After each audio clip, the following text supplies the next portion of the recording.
Donc, séance 82 de cette série sur la lettre de Paul aux Romains.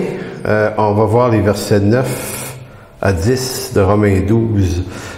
Parce que dans les dernières semaines, on a parlé beaucoup des dons spirituels, puis j'ai fait exprès d'accentuer ça, parce que c'est pas un sujet avec lequel on est tout à fait habitué, en tout cas dans nos types d'églises, de prendre le temps d'en discuter, mais on n'a pas voulu extrapoler sur quels dons chacun a, puis comment on fait pour les découvrir, parce que ça se découvre assez naturellement. C'est déjà ce qu'on est par nature, par création de Dieu. Dieu nous a donné quelque chose à chacun, et avec ça, on va le servir. Donc, c'est pas quelque chose qui se découvre absolument nécessairement après notre nouvelle naissance. Puis c'est le cas de la plupart des chantres, ou de beaucoup de gens arrivent à l'Église avec déjà ce talent formé en eux. Puis c'est vrai pour les autres dons aussi, puis peut-être que les autres, c'est moins évident. Mais à chacun, Dieu a donné des talents naturels qui, par la conversion, deviennent un usage extrêmement utile dans une église locale. Et puis, il y a peut-être des choses qui se découvrent aussi après la nouvelle naissance. Et là, il y a des vocations, des appels qui, là, se clarifient. Alors, on a parlé de ça pas mal, mais on a voulu surtout montrer la posture. Parce que c'est pas tellement savoir quel est le don que j'ai, mais savoir avec quelle attitude je l'exerce. Et on a vu deux choses. C'était les deux attitudes qui étaient nécessaires. C'était l'humilité. Donc, on doit servir Dieu avec humilité devant Dieu, puis avec douceur. Parce que c'est extrêmement important, parce que c'est ça la posture à laquelle on est appelé. Il faut que ça reste édifiant tout le temps. C'est pour ça qu'on est appelé à former un seul corps. Et l'autre élément important, c'était que ça s'opère selon l'analogie de la foi. Donc, notre don, notre appel, notre vocation peut pas dépasser le contenu des Écritures. Donc, si quelqu'un se croit prophète puis prophétise des choses qui viennent à l'encontre de l'Écriture, ben c'est l'Écriture qui décide de la véracité de la chose et non pas l'intensité de celui qui la transmet. Je lisais une parole de sagesse de pasteur Gaétan Brassard, il a publié ça dans les derniers jours, puis c'était vraiment bien dit. Il disait, ton amour pour Jésus se manifeste pas par ton émotion, mais par ton service, ou quelque chose comme ça. Je sais pas s'il y en a qui ont vu ça. C'était juste bien dit, c'est par ton service dans l'Église, en Jésus-Christ, c'est là que l'amour devient manifestement concret. Autrement, si c'est juste des paroles, si c'est juste des émotions, cet amour-là est aussi fragile que les émotions qui nous visitent pour X, Y, Z raisons. Donc, c'est pour ça qu'en Romains 12, 9, l'apôtre va dire que la charité, ou d'autres versions que l'amour, soit sans hypocrisie, ayez le mal en horreur, attachez-vous fortement au bien. Par amour fraternel, soyez pleins d'affection les uns pour les autres, par honneur usé de prévenance. Donc, si on veut bien comprendre ce qu'est l'amour, et puis c'est mon défi, moi, personnellement, parce que plus je vieillis, plus je grandis, dans la foi, vieillis, ça sonne pas bien. Donc, plus on grandit, plus on découvre que, je suis pas en train de dire qu'on remet tout en question, ce qu'on a reçu avant, mais on comprend mieux. Et autant que l'amour de Dieu, ça peut paraître un sujet simple, parce qu'il me semble qu'on sait tous ce que c'est l'amour. Levez la main, celui qui sait pas ce que c'est l'amour. Donc, on a tous une connaissance. Tu sais, si je vous disais, levez la main, tous ceux qui connaissent exactement ce que c'est la providence, tu dirais, pas sûr, là. Pas tout le monde qui lèverait la main. Mais si on parle de l'amour, on connaît ça, l'amour. Ça existe en dehors de l'Écriture de l'amour, non? Donc, on connaît ça, l'amour. Et quand j'y réfléchissais pour étudier cette prédication-là, je me suis cassé la tête beaucoup, parce que je me disais, c'est tellement plus compliqué que ça, justement parce qu'on sait ou pense qu'on sait ce que c'est, on part du contenu, on part de ce qu'on en sait déjà, en tout cas, de ce qu'on prétend en savoir déjà, mais au bout de l'affaire, est-ce que ce qu'on en comprend, c'est ce que l'Écriture donne comme définition? Donc, si on veut comprendre ce qu'est l'amour, encore une fois, comme dans n'importe quel autre sujet, il va falloir retourner aux sources de celui qui en est l'origine. C'est Dieu. Donc, c'est à Dieu de nous dire ce que lui nous dit que c'est l'amour. Parce que nous, dans la défaillance de notre condition pécheresse, on sait ce que c'est l'amour, mais on sait ce que c'est l'amour dans la défaillance de la condition pécheresse. Donc, ce dont on a besoin d'entendre, c'est deux niveaux. Qu'est-ce que serait l'amour sans cette défaillance? Mais ça, en ce moment, ça va toujours rester flou, parce qu'on n'est pas capable d'être dans cette qualité de vie sans le péché. Donc, tu sais, l'amour du Père par rapport au Fils, parce qu'on entend Jésus parler de ça, l'amour dans la fameuse prière de Jean 17, puis on dirait que ça reste comme des mots. Fait que nous, on est obligé de se parler de l'amour de Dieu, mais dans la condition pécheresse.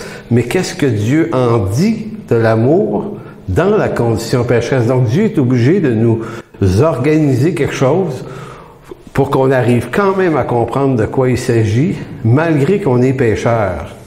Fait que, par exemple, une des définitions de l'amour qui est juste vraie à cause de la condition pécheresse, mais qui serait pas vraie en dehors de cette condition-là, c'est l'amour pardonne. Maintenant, s'il pardonne l'amour, ben c'est parce qu'il y a des fautes. Donc, c'est comme si Dieu a dû, je ne sais pas si ça se dit comme ça, a dû remodeler la signification de ce que c'est aimer en tenant compte de notre condition. Donc, c'est pour ça que je vous disais que ça peut nous creuser la tête de savoir, mais qu'est-ce que c'est l'amour exactement? Parce que nous, là, on se perd dans les méandres d'une série de difficultés. Donc, et notamment dans le siècle présent, l'amour est l'ingrédient présent dans toutes les sauces. C'est bien dit, ça. L'ingrédient dans toutes les sauces. À tel point que l'amour, selon Dieu, ressemble à un arbre perdu dans la forêt. Ce que je veux dire là, c'est que l'amour de Dieu, on voit ça comme quelque chose parmi plein d'autres définitions de l'amour. Donc, et on ne peut pas dire que parce qu'on est croyant, nous, on sait ce que c'est, parce que les gens du monde ont aussi leur définition, donc tu n'as pas besoin d'être croyant pour parler de l'amour. Mais l'Écriture ne parlera pas de l'amour à la manière d'un incroyant. En tout cas, pas dans toute la longitude de ce que ça veut dire aimer.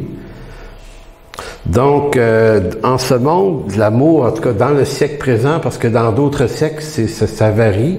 Donc, dans notre humanité, l'amour prend la forme de notre expérience personnelle. Donc, dépendant de qui on est, où est-ce qu'on est né, qu'est-ce qu'on a vécu en milieu familial, déstructuré ou non, on va arriver à donner une définition différente de l'amour. Mais ça va toujours être de l'amour, mais ça va être de l'amour passé à travers nos filtres, nos concepts, nos expériences, nos réussites, nos échecs.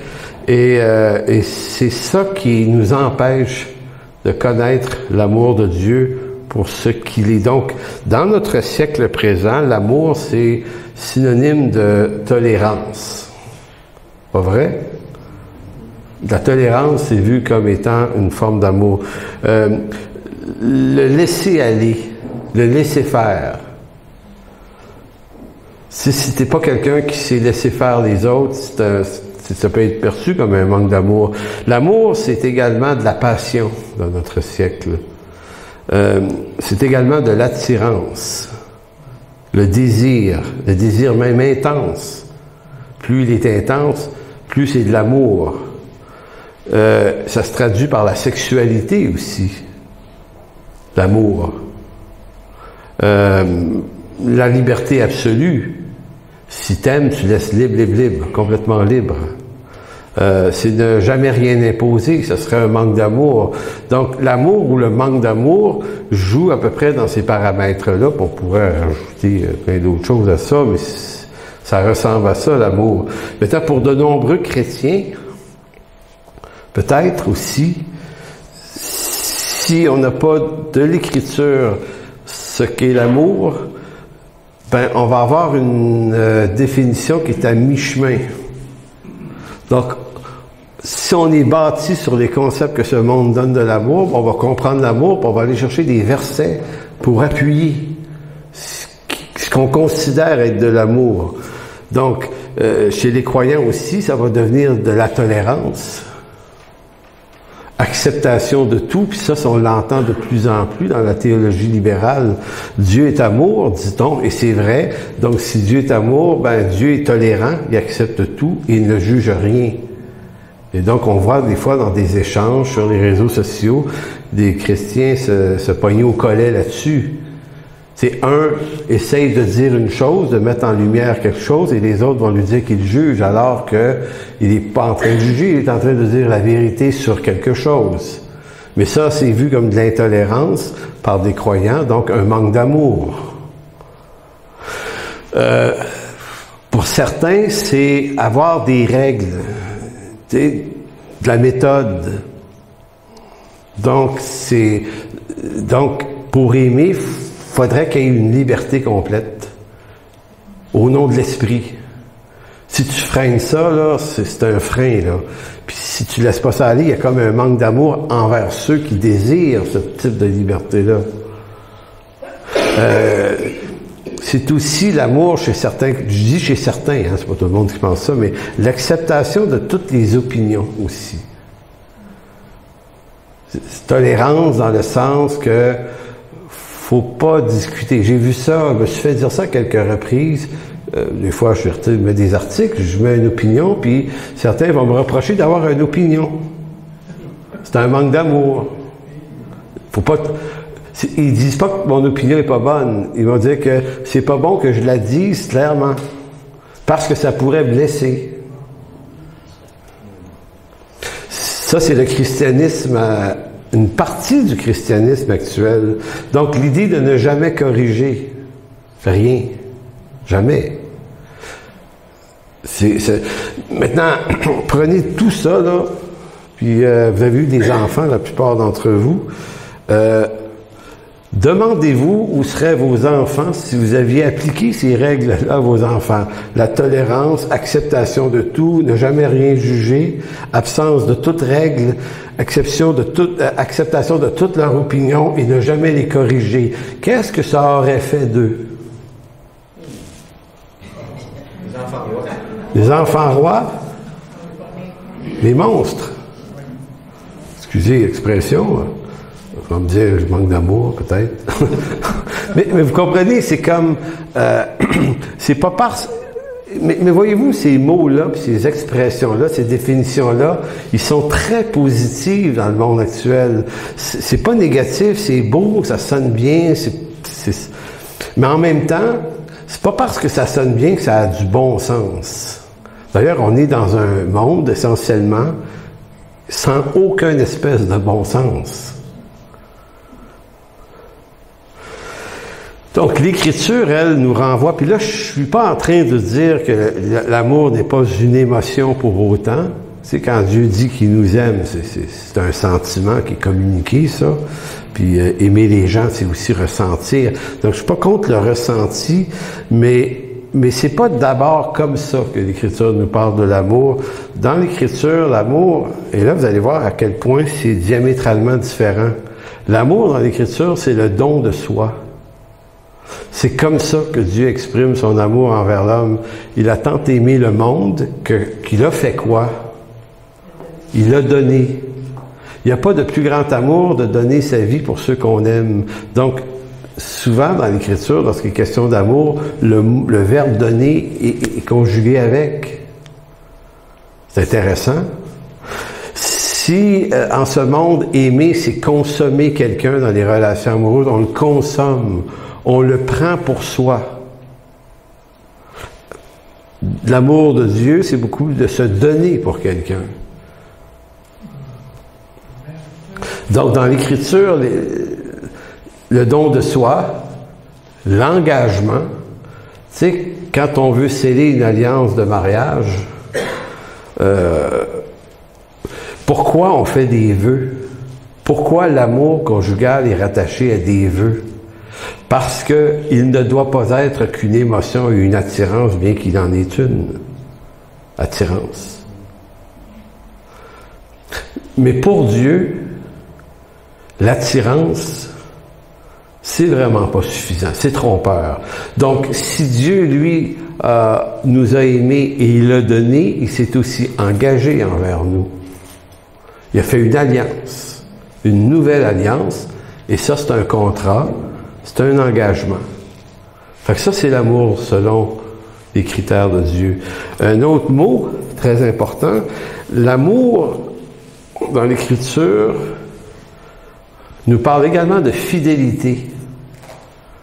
L'amour en ce monde, c'est une fidélité relative. C'est jusqu'à ce que j'aime plus ailleurs. C'est que je suis fidèle pour le temps que j'ai envie d'être fidèle. Donc, c'est pas une fidélité qui dépend d'un engagement, mais qui dépend de mes envies. Donc, c'est pas, en d'autres mots, il n'y a pas d'engagement puis il n'y a pas de fidélité dans ça. Une autre définition, on la voit dans Jean 5, Matthieu 5, on va voir ça, le prochain message, on va étirer ça là-dessus, mais faire le 1000 de plus. C'est Jésus qui l'a dit dans Matthieu 5 quand il parle de l'amour du Père, et puis il va dire de ne pas aimer seulement ceux qui peuvent nous le rendre, mais d'aimer en particulier ceux qui ne peuvent pas nous le rendre. Donc il dit, donne à celui qui ne peut pas te le rendre. Et c'est dans le même texte qu'il parle de le 1000 de plus.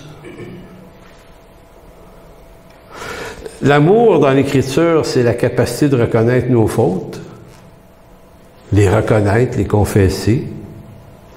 L'amour dans l'Écriture, il est aussi sacrificiel. Donc, si on veut se restaurer une raison sur ce qu'est aimer les gens, ou aimer tout simplement, ben ça c'est la définition, ou une partie de la définition que l'Écriture nous en donne.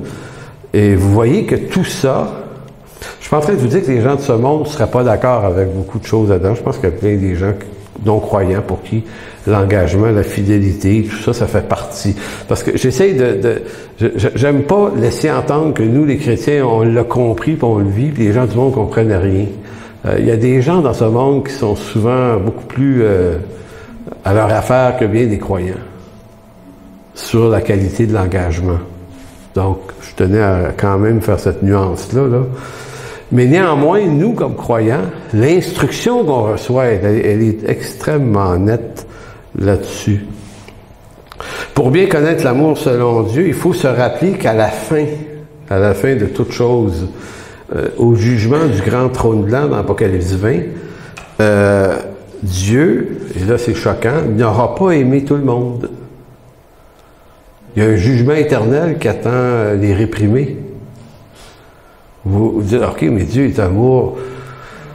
C'est pas si facile que ça de dire comme ça. D'ailleurs, dans Jean 3,16, lorsqu'il est écrit que Dieu a tant aimé le monde, ici, c'est pas clair qu'il fait référence au monde, c'est-à-dire juste des personnes.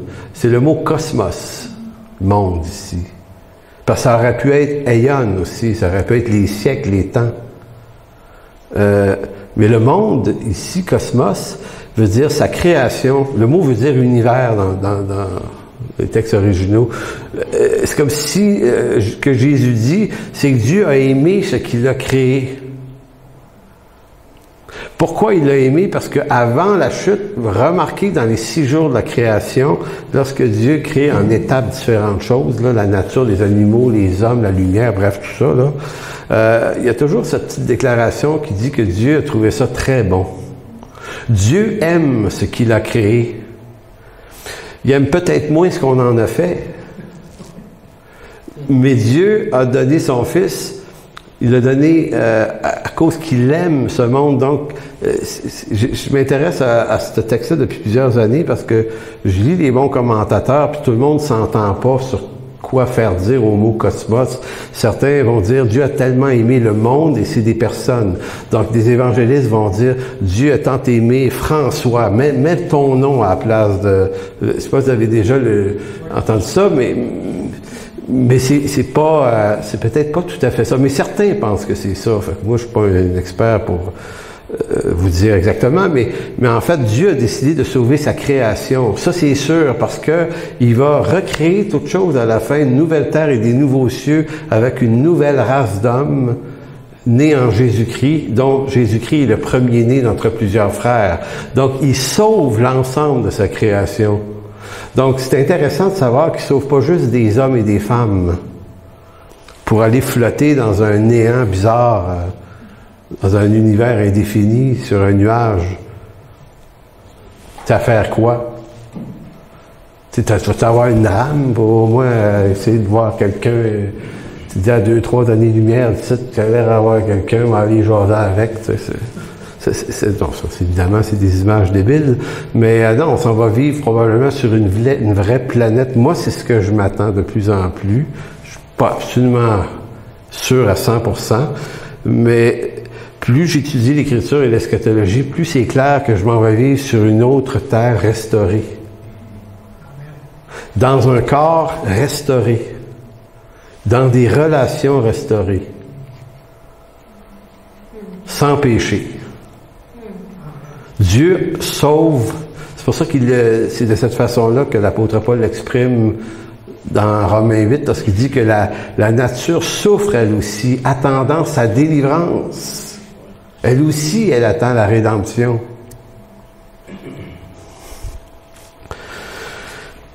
Donc, l'amour de Dieu, comme je vous dis, Dieu aime, mais quiconque ne se repent pas, en tant qu'incroyant, ne se tourne pas vers lui et ne se repent pas, ne goûte pas à l'amour de Dieu. C'est peut-être pas qu'il n'était pas disponible, mais quelqu'un qui le refuse, qui s'obstine, qui se rebelle, qui se détourne de Dieu, ben l'amour de Dieu n'est pas inconditionnel pour lui. C'est délicat comme situation, comme chose à dire, mais c'est ce que l'Écriture nous dit. Ça peut nous déranger, mais c'est littéralement ce qui va arriver au jour du grand jugement. L'amour de Dieu n'est pas bonasse. L'amour de Dieu n'excuse pas. Jamais. L'amour de Dieu pardonne. Donc, il y a une nuance énorme. Dieu n'excuse pas le péché. Jamais. Il le pardonne, puis il le pardonne pas par altruisme, mais il le pardonne par alliance. C'est parce qu'il a donné son Fils. Donc, le pardon qui permet à son amour de nous atteindre, c'est une œuvre, comment dire, cruelle pour le Père qui a sacrifié son Fils. Puis si on est parent, on a juste à imaginer donner un enfant, le livrer à la mort. Est-ce qu'il y en a qui sont grands-parents ici? Imaginez, là, tu sais, on a vu le petit Noé hier de France, là, tu sais, il faut le donner, là. T'sais, on veut pas. On n'est pas capable d'aller là. On n'est pas capable d'aller là. Et donner pour nos ennemis. Même pas pour tes amis. Pour tes ennemis. Nous, on n'est pas capable d'aller là, mais Dieu est allé là. Donc, le pardon des fautes, c'est pas léger. Ça fait pas rigoler le Seigneur en tant que tel que quelqu'un, un incroyant, reste dans sa résistance et brave Dieu. Il ne trouvera pas le pardon ni la paix éternelle. C'est sûr, parce que c'est une offense, c'est une insulte au don d'amour de son Fils qu'il a fait. C'est énorme. Donc, encore là, ici, beaucoup de croyants ont une image de Dieu, que c'est une espèce de Dieu bonasse qui est à moitié aveugle, à moitié sourd. Il pardonne, mais il pardonne, mais il y a des conditions très, très, très précises pour la restauration de la relation quiconque est trouvé en Jésus-Christ. Maintenant, est aimé éternellement de Dieu. Un amour sans fin, comme on chantait tout à l'heure. Mais Dieu n'excusera jamais personne. Excuser, là, ça voudrait dire ne pas le compter coupable pour une faute qu'il a fait, mais qu'il n'a pas reconnue. on trouve des excuses. On se trouve des excuses des fois, plutôt que de simplement reconnaître qu'on s'est trompé puis de le dire. Hébreux 12, versets 5 à 8. L'auteur de la lettre aux Hébreux est assez, je ne sais pas si je peux dire cinglant. C'est cinglant par rapport aux philosophies du siècle présent, mais dans l'Écriture, ça fait partie du discours. C'est le texte qui laisse entendre, non pas qui laisse entendre, qui dit clairement que une des preuves de l'amour de Dieu, c'est la correction. Donc, encore là, dans le christianisme actuel, on peut fonctionner par grâce à bon marché.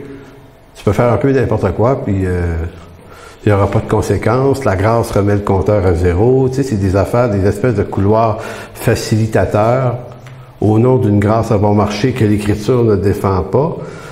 L'auteur, verset 5, « Et vous avez oublié l'exhortation qui vous a été adressée comme à des fils. Mon fils, ne méprise pas le châtiment du Seigneur et ne perd pas courage lorsqu'il te reprend, car le Seigneur châtie celui qu'il aime. » Donc, celui qui n'a pas reçu l'amour de Dieu pour être sauvé, Dieu ne corrige pas les enfants du voisin. Il corrige les siens. Donc, si des fois on passe à travers des périodes difficiles, puis des fois on devrait regarder ça, non pas juste comme un moment difficile, mais c'est peut-être un moment de correction de la part du Seigneur dans nos vies. Et lorsque ça arrive, l'auteur dit « perds pas courage ». Justement, perds pas courage. C'est parce que tu es un fils ou une fille. Il frappe de la verge tous ceux qu'il reconnaît pour ses fils. Supporter le châtiment, c'est comme des fils que Dieu vous traite, car quel est le fils qu'un père ne châtie pas? Mais si vous êtes exempt du châtiment auquel tous ont part, vous êtes donc des enfants illégitimes et non des fils. Écoutez, ça nous replace l'amour à la bonne place. Qu'est-ce qui est l'amour de Dieu? C'est pour ça que je donnais la définition. Où est-ce que ce monde en est rendu avec sa compréhension de l'amour? Tu sais, on est en train de déstructurer notre humanité. On est en train de déstructurer nos corps physiques par toutes sortes de théories invraisemblables au nom de l'amour de soi puis de la tolérance. Puis il y a des croyants qui essayent de dire « Non, Dieu est correct avec ça, c'est de l'amour ». Non, c'est de la rébellion. Donc l'apôtre Paul a dit dans Romains 12:9 que l'amour, la charité, soit sans hypocrisie. Très intéressant, très intéressant. Sans hypocrisie, le mot anupokryptos. Je ne veux pas m'amuser à lancer des mots grecs, mais ça vient du mot anupokryptos. Mais anupokryptos, c'est les deux mots ensemble, sans hypocrisie. Le mot hypocrisie tout seul, c'est hypokryptos. Si tu mets le préfixe A devant, A devient la négation de la chose. Vous savez quelle était la chose? Un hypokryptos, c'était dans le monde grec ceux qu'on voyait comme des acteurs, au sens de, il y avait du théâtre chez les Grecs, puis un acteur, on appelait ça un hypokryptos, non pas au sens où nous on l'entend, pour nous c'est juste négatif, mais dans le contexte, c'est un artiste, c'est quelqu'un qui prenait un rôle qui n'était pas le sien. Comme au théâtre, on joue le rôle de quelqu'un. C'est très bien faire ça de même en passant. C'est pas un problème. Sauf que le mot a fini par vouloir dire de n'être jamais soi-même. Donc, que votre amour ne soit pas hypokryptos, qu'il soit anupokryptos, qu'il soit le contraire de la chose. Donc, que ça soit pas quelque chose de acté. Ça se dit de quelqu'un qui agit par imitation.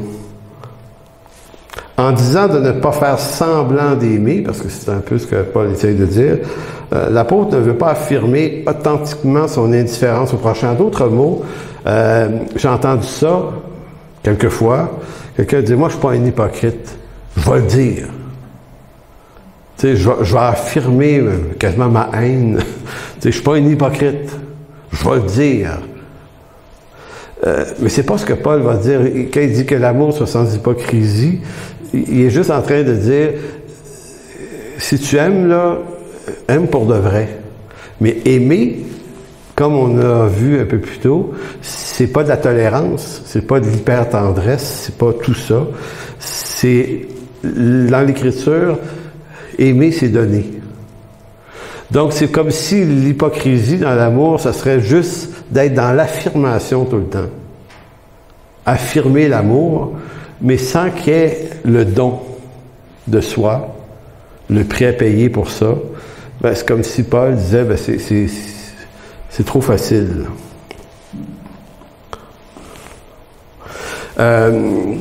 Allez dans Jean chapitre 16, parce que c'est intéressant de comparer deux textes pour se demander si Paul s'est contredit. Parce qu'on peut dire, l'apôtre Paul, faut aimer nos ennemis, puis c'est tout à fait vrai, là. Puis à la fois, et c'est là qu'on voit que nous, on prend une version de l'amour, puis on l'étend surtout, puis on ne sait pas la préciser. Romains 16, 17 dit, « Je vous exhorte, frères, à prendre garde à ceux qui causent des divisions et des scandales au préjudice de l'enseignement que vous avez reçu. Éloignez-vous d'eux. Car de tels hommes ne servent point Christ, mais notre Seigneur, mais leur propre ventre, et par des paroles douces, flatteuses, et séduisent les cœurs des simples. » Maintenant, on pourrait poser la question à Paul. Disait Paul, il me semble 4 chapitres avant, tu nous disais que notre amour soit sans hypocrisie, puis on peut aller dans beaucoup de définitions, parce que l'apôtre Paul parle énormément de l'amour aussi, qu'il me semble qu'il faut aimer tout le monde. Pareil. Jamais faire de différence. Tolérant. Alors qu'ici, tu dis, éloignez-vous. Éloignez-vous d'eux.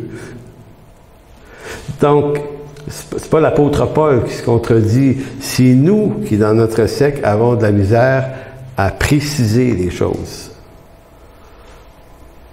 Dans 2 Timothée 4,14, là, il y avait un autre texte, tournons pas là, mais l'apôtre Paul disait à son disciple Timothée, « Éloigne-toi d'un certain Alexandre le forgeron. Il nous fait du mal. » Et à plusieurs reprises, l'apôtre Paul est aussi dans la théologie de l'éloignement. Est-ce que Paul est en train de dire, ben, haïssez-les, il n'est pas en train de dire des haïrs, là, mais ça fait partie également de l'Évangile. Donc, ça veut dire quoi aimer?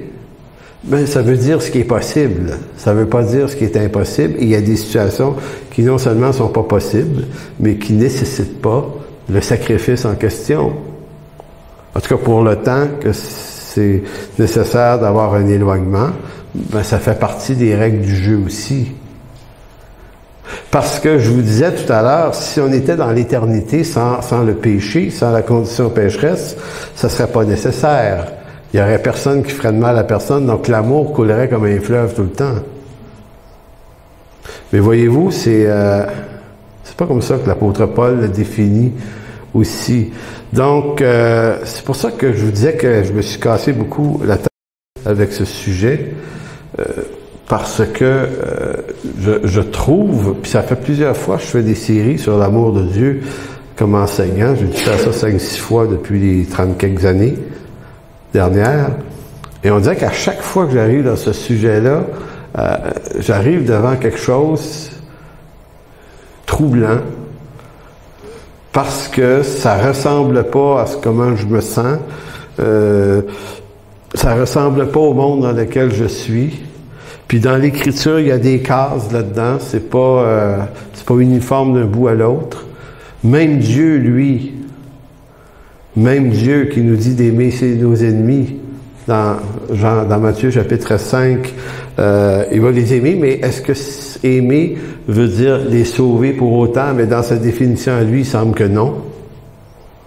Dans 1 Jean 3,16,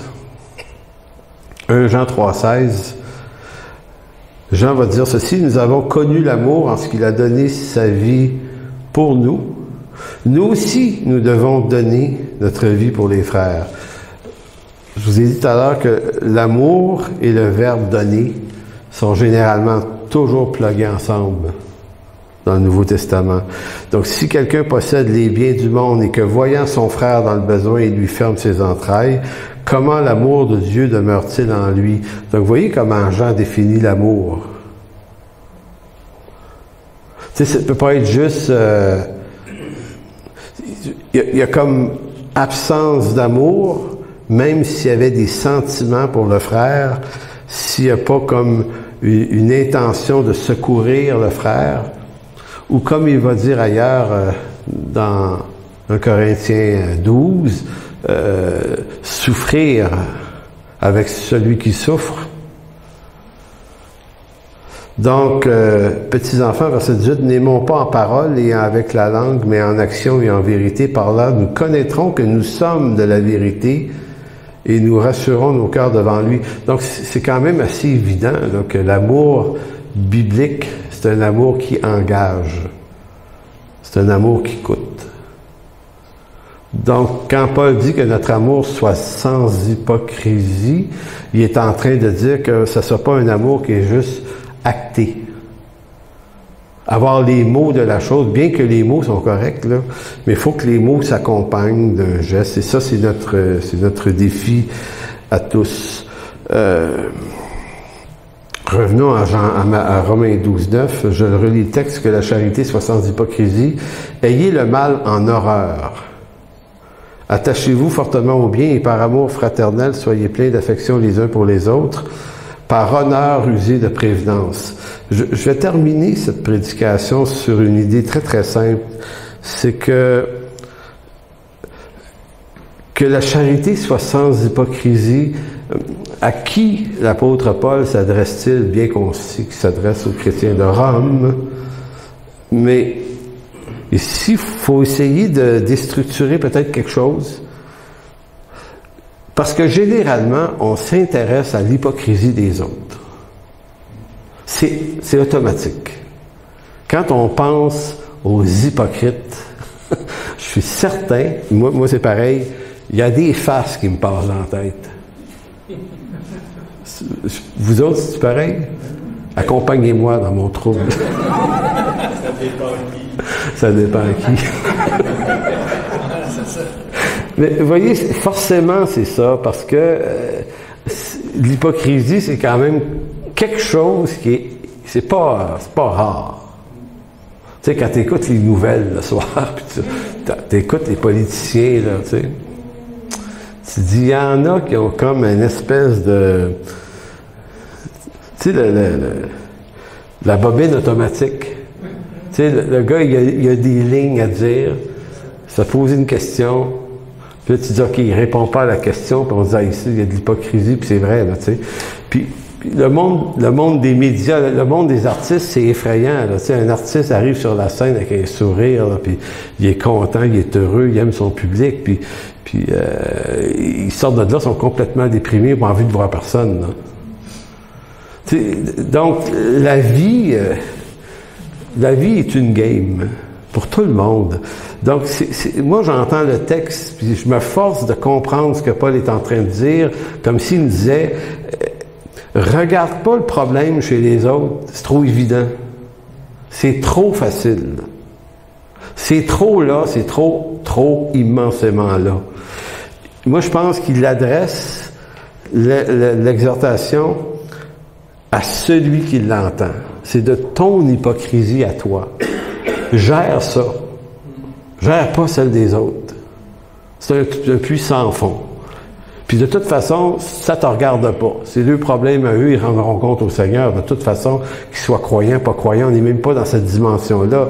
Donc, et pourquoi je pense qu'il s'adresse à chacun de nous, personnellement, sur notre propre problématique? C'est à cause du verbe « ayez le mal en horreur »,« attacher », c'est des impératifs. Et là, on voit qu'il parle à ceux à qui il parle. Vous allez dire, c'est évident, il parle à ceux à qui il parle, mais le problème, il l'adresse à ceux qui l'entendent. En d'autres mots, ça pourrait dire que ton amour soit sans hypocrisie. Occupe-toi pas des autres, mais que le tien, ton amour, ne soit pas hypocrite. Ayez le mal en horreur, attachez-vous fortement au bien. Donc, ayez votre propre mal en horreur. Par amour fraternel, soyez pleins d'affection. Donc, encore une fois, vous voyez que c'est à eux, là. C'est à chacun d'eux que ça s'adresse. Donc, c'est pas une idée générale pour devenir des espèces de chasseurs d'hypocrites. Puis ça encore là, c'est facile. On voit ça quasiment tous les jours sur les réseaux sociaux, des croyants qui dénoncent un tel, une telle, tel autre. Les noms ne sont pas mentionnés, mais c'est tout comme. Donc, toujours en train d'essayer de montrer le problème des autres, des églises, de ci, de ça. Et j'avais une discussion dernièrement avec un confrère pasteur, et puis par Zoom, un ami, puis je lui disais à quel point ça m'intéresse plus de savoir et de penser quelque chose des autres serviteurs de Dieu dans d'autres églises. Parce que c'est facile d'en penser quelque chose pour X, Y, Z raison, telle conviction théologique. C'est facile de faire ça. Et on dirait que je suis rempli d'une conviction en ce moment, comme si Dieu me disait, c'est pas de tes affaires. Chacun rendra compte au Seigneur pour lui-même. Qui es-tu qui juge le serviteur d'autrui? C'est quand même 40 ans après avoir été sauvé que cette affaire-là a commencé à germer clairement dans ma tête dernièrement. Et la question, c'est pas que j'en pense rien, tu sais, je peux voir les hérésies. Mais en même temps, moi, ce qui m'est demandé, c'est de gérer ma propre personne dans ces rapports éthiques-là. Là. C'est de moi dont il s'agit, et c'est à moi que Dieu parle, et c'est à moi que ça s'adresse, et c'est à moi d'en faire quelque chose. Donc, les chasseurs d'hérésie et les chasseurs d'hypocrisie, les chasseurs d'hypocrites, je suis comme plus capable. Ça me lève le cœur de voir que des gens ont à peu près juste ça à faire. Parce que le piège de ça, il est simple, c'est que plus tu regardes la faute et l'erreur des autres, plus ça devient évident que ça t'aveugle à ta propre condition. Alors que c'est de ta propre condition dont il est surtout et d'abord question. Donc, il y a 3 mots, je termine là-dessus. Par honneur, usez de prévenance réciproque. Il y a 3 mots. Honneur, prévenance, réciproque. Le mot honneur, c'est le même mot que Timée dans la petite vie. Ça se prononce pareil. Timée. Honneur, Timée, ça veut dire, ça nous parle de la valeur d'une chose. Traiter les choses pour la valeur qu'elles ont. Ou traiter quelqu'un à un niveau d'honneur qui est égal à la valeur que cette personne-là a. Donc, si tu as affaire à une autorité, traite-le avec respect en fonction de son niveau. Tu sais, tu rencontres un premier ministre, tu as beau pas avoir voté pour lui, tu vas avoir les politesses d'usage qui vont avec son rang. C'est un peu l'idée du mot. Et d'ailleurs, c'est ce que Paul pratiquait. Quand Paul a été arrêté, là, dans le livre des Actes, il était emprisonné à Jérusalem, puis amené à la forteresse du bord de l'eau. Césarée, oui, merci. Il rencontre Agrippa, il rencontre Festus, il rencontre des Romains, des païens. Puis, remarquez l'usage du langage d'honneur. Très excellent, Festus, dit-il à un moment donné. Et moi, j'aime beaucoup Daniel, dans Daniel 6, « Ô roi, vis éternellement ». C'est après que le roi l'a jeté dans une fosse au lion. Il aurait pu sortir le lendemain matin et dire « Mon nez cœur, hein, j'ai mal dormi cette nuit à cause de toi. » ça. Non, c'est comme si, moi là, ils m'impressionnent ces gens-là parce que ils perdent pas le sens de l'honneur même quand ça joue contre eux. Donc, c'est de ça dont Paul parle. Donc, il dit, par honneur, gardez votre noblesse et votre honneur devant ce qui est honorable. Et lorsqu'on a affaire à un enfant de Dieu, on a affaire à quelqu'un qui est évalué au prix du sang de Christ. Donc, chacun d'entre nous, on est d'un rang d'honneur très élevé. Donc, il faut se regarder comme ça. Donc, par honneur, user de prévenance. La prévenance, le mot en français nous dit quand même sa signification, ça veut dire aller devant. Ouvrir et montrer le chemin. C'est cette capacité à pas laisser voir la faute de l'autre, mais la corriger pour lui aussi. C'est d'avoir de la prévenance. C'est faire en sorte que, en tout cas, aller devant, ouvrir, montrer le chemin, se dit de celui qui facilite les choses pour les autres plutôt que de leur compliquer les choses. Donc, la question, c'est est-ce que j'alourdis les autres autour de moi ou est-ce que j'allège les autres autour de moi pour X, Y, Z raison, que ce soit au travail ou n'importe où, là. Donc, c'est ça, user de prévenance. User de prévenance réciproque, le mot, c'est simplement le mot grec pour dire les uns les autres. Donc, user de prévenance les uns envers les autres. Donc, en conclusion, ces trois mots nous amènent à comprendre que notre appel le plus important en tant que chrétien n'est pas tellement quel don, quel appel, quelle vocation on a, parce qu'on en a. Mais c'est comment on va mettre en pratique ces choses-là. Donc, aimer les gens non en fonction de ce que nous pensons d'eux, mais en fonction de la valeur que le Père leur attribue en Jésus-Christ, en vue d'être pour eux des agents facilitateurs, édifiants. Cette attitude est celle que nous sommes appelés à manifester les uns envers les autres. Autrement dit, on ne doit pas être de mauvaise foi. On ne doit pas laisser nos mauvaises humeurs passagères contaminer les relations. Et quand je dis ça, là, Daniel ne devait pas être de bonne humeur dans Faux au lion.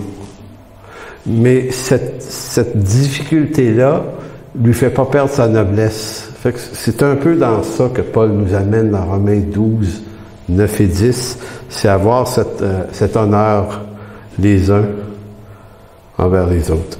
Donc, on va s'interrompre là-dessus et j'espère que j'ai arrivé à bien expliquer ça. On va continuer, peut-être pas énormément de séances, mais creuser un peu sur ce qu'est l'amour de Dieu et regarder ça à l'intérieur de notre humanité, de nos limites et surtout, on veut éviter d'élever ce sujet-là à une hauteur invivable ou pas possible à vivre. L'Écriture s'adresse à des pécheurs, parce qu'elle s'adresse à des pécheurs pour qui ça se fait pas simplement. Fait que moi, quand j'entends des prédications où on t'amène l'idéal de la chose, on te laisse là-dessus. Alors que celui qui est en train de le dire ne vit même pas lui-même. Parce que des fois, c'est d'une hauteur idéale et utopique complètement. Donc, comment on est capable de se parler des buts à atteindre dans l'amour de Dieu, puis que ça demeure quelque chose qui, par la grâce de Dieu, est là, c'est à portée de main. Amen. Alors, merci, Père, de bénir ce moment, cette parole aujourd'hui. Seigneur, on ne te remerciera jamais assez pour l'amour que tu as eu, que tu as pour nous en Jésus-Christ. Et Seigneur, c'est un amour qui nous dépasse, mais complètement. Et Seigneur, ma prière aujourd'hui, c'est que tu nous ouvres des portes dans nos cœurs pour apprendre, Seigneur, à gérer ça comme il faut. Seigneur, on doit des fois s'humilier. On doit quelquefois, Seigneur, recevoir ton amour par l'humilité. On doit apprendre à servir aussi. On doit réapprendre à ce que veut dire la douceur, puisque toi, tu dis que tu es doux et humble de cœur, et c'est ce que tu es avec nous, Seigneur, et c'est ce que tu nous appelles à être les uns pour les autres. Alors, Seigneur, fais-nous la grâce de voir le défi devant nous dans les jours qui viennent, de se rappeler de se rappeler en des occasions précises, peu importe avec qui, dans nos familles, au travail, ou peu importe où, de voir ce défi-là et de tenter l'expérience d'aimer les gens. Merci, mon Dieu. Amen.